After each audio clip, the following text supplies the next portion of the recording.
My point was that the gravel content of soils reduces the total amount of available nutrients, but it also concentrates some of your inputs like fertilisers and pesticides, and that in our current recommendation system, some of them take this into account, some don't.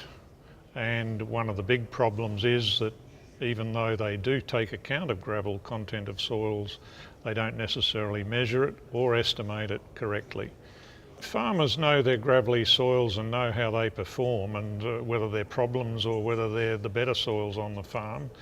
But the lack of information is to when, where and how you should quantitatively take account of the amount of gravel that's in soils. And as I said, some recommendation systems already take account of it even though maybe they should not, and others don't take account of it when they should. I think this is a fertile area for many PhDs and for a lot of applied research. And my project just looked at the tip of the iceberg. There's a lot of questions out there that really need answering in a more in a better way. A, it's dynamic.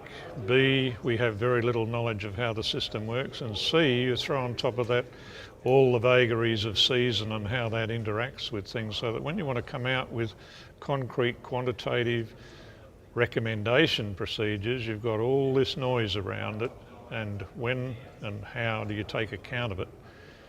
So yes, a lot of research has gone into things, but how do you pull them together to make that far more applicable in any given situation?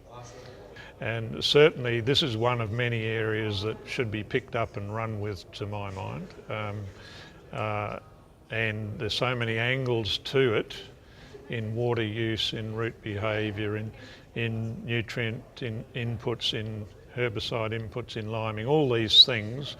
It could be made a lot more relevant and understandable at a farmer level if not a little bit more research, but a major amount of research was put into it.